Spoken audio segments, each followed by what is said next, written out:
District from Blesiado. Vachabaiwa kana ndasvika vachanaiwa chisameu singuje ndiwe wega wandaida ndiwe wega wandaida ndiwe wega wandaida nanana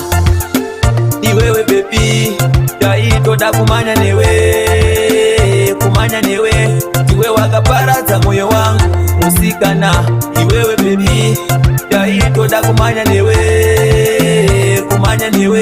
ndiwe wakaparadza moyo wangu bebi wangu ndaitenga zvimajigisi ndichiuya kuzoona kokasi ndakatomhanyiswa nemutokasi bebi wangu wanga usiri siriyasi waitonditamba panikesoka uchiti rastoni une homwe dzakaboka wakatondibuka parikaguka ndiro dzamadyira dzini ndetosuka iwewe bebi ndaitoda kumanya newe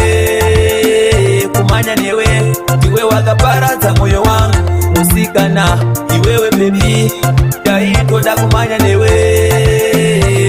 newe ndiwe wakaparadza moyo wangu ndikazvifunga nobotema zvezverudo izvi zvinorema zvikarini ndichingodemba zvisinei hauna kutora mweya wekufema saka ndakutangira ipapo pawakasira ipapo zvisinei wandifadza nemanyepo uvepo hako pauri ikoko iwewe bebi ndaitoda kumanya newe ndiwe wakaparadza moyo wangu musikana iwewe bebi ndaitoda kumanya newe ndiwe wakaparadza moyo wangu bebi wangu ndaitenga zvimajigisi ndichiuya kuzoona kokasi ndakatomhanyiswa nemutokasi bebi wangu wanga usiri siriyasi waitonditamba panikesoka uchiti rastoni une homwe dzakaboka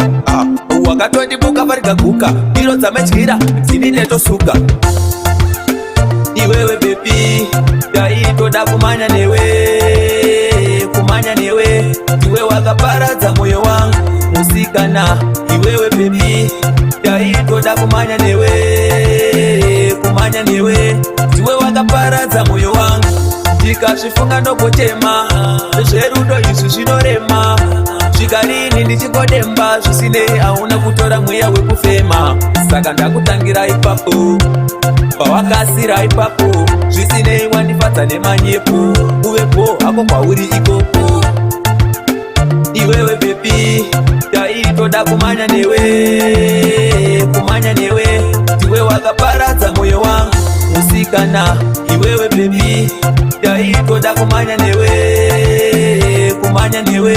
ndiwe wakaparadza moyo wangu bebi wangu ndaitenga zvimajigisi ndichiuya kuzoona kokasi ndakatomhanyiswa nemutokasi bebi wangu wanga usiri siriyasi waitonditamba panikesoka uchiti rastoni une homwe dzakaboka wakatondibuka parikaguka ndiro dzamadyira dzini ndetosuka iwewe bebi ndaitoda kumanya newe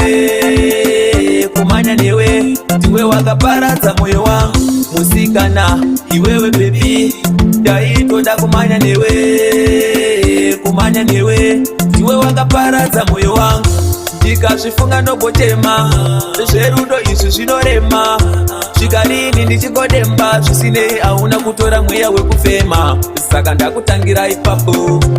pawakasira ipapo zvisinei wandifadza nemanyepo uvepo hako pauri ikoko